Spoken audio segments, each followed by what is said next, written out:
എന്റെ അമ്മേ, തൽക്കാലം രക്ഷപ്പെട്ടു. അവളെ ആളെ കണ്ടിട്ടില്ല. ബാക്കി ഞാൻ നോക്കിക്കോളാം. താനൊന്ന് നിന്ന് തന്നാ മതി. വാടോ, നിന്ന് തന്നാ മതി. ആ എത്തില്ലോ.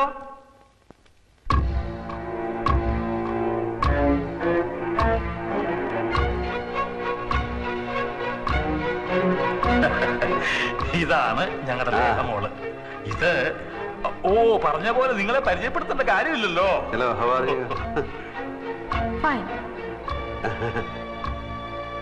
ശബ്ദം ഇതെന്ത് പറ്റി? എന്ത് പറ്റി? ഫോണിൽ കേട്ടതുപോലെ അല്ലല്ലോ. അതെ അല്ലേ? പലരും പറയുന്നുണ്ട് എന്റെ ശബ്ദം അല്പം മാറിയിട്ടുണ്ടെന്ന്. ഈ ഒരു സൈനസ് ഓപ്പറേഷൻ ഉണ്ടായിരുന്നു. ഇപ്പൊ ശരിയായി. അതെ, മെലിഞ്ഞ ആളാണെന്ന് പറഞ്ഞിട്ട്. ആര് പറഞ്ഞു? ചന്ദ്ര. മെലിഞ്ഞിരിക്കുകയായിരുന്നു. ഇപ്പൊ ടെൻഷൻ കാരണം വണ്ണം വെച്ചു. ഇനി മെലിഞ്ഞോളൂ, ഇനി മെലിഞ്ഞോളൂ അല്ലേ? ചന്ദ്ര പറഞ്ഞു കേട്ടപ്പം ഞാൻ വിചാരിച്ചു നല്ല ഹൈറ്റുള്ള ആളാവുന്നു. ഹൈറ്റ് ഉണ്ടായിരുന്നു. ഓ, ടെൻഷൻ കാരണം കുറഞ്ഞു പോയതായിരിക്കും അല്ലേ? ലേഹ വളരെ ജോളിയാണല്ലോ. പിന്നെ എന്തൊക്കെ പറഞ്ഞു ചന്ദ്ര? പറഞ്ഞു കേക്കട്ടെ കേക്കട്ടെ. നീണ്ട മുടിയാണ് ആൽഫിക്കുന്നാണല്ലോ ചന്ദ്ര പറഞ്ഞത്. മുടി നമ്മുടെ ഇഷ്ടത്തിന് നീട്ടുകയോ കുറയ്ക്കുകയോ കൂട്ടുകയോ ഒക്കെ ചെയ്യാലോ. ഇനി ഒന്നും ചോദിക്കണ്ട. ഒരു മിനിറ്റ്. എന്തൊക്കെ പുളുവാ ചന്ദ്ര ഈ പറഞ്ഞു കൊടുത്തിരിക്കുന്നത്? ഞാൻ ഇവളോട് പറഞ്ഞതാണ് ഇങ്ങനെ ഒന്നും പറയണ്ടെന്ന്.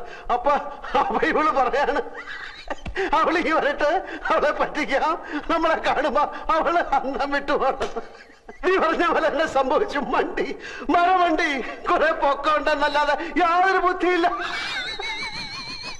ഇനി എന്തൊക്കെയാണ് സംഭവിക്കാൻ പോകുന്നത്?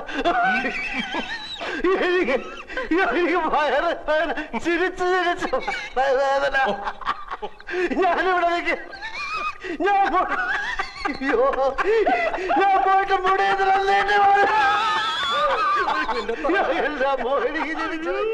ഇന്നലെ ഒരു തമാശ ഞാൻ കേട്ടു.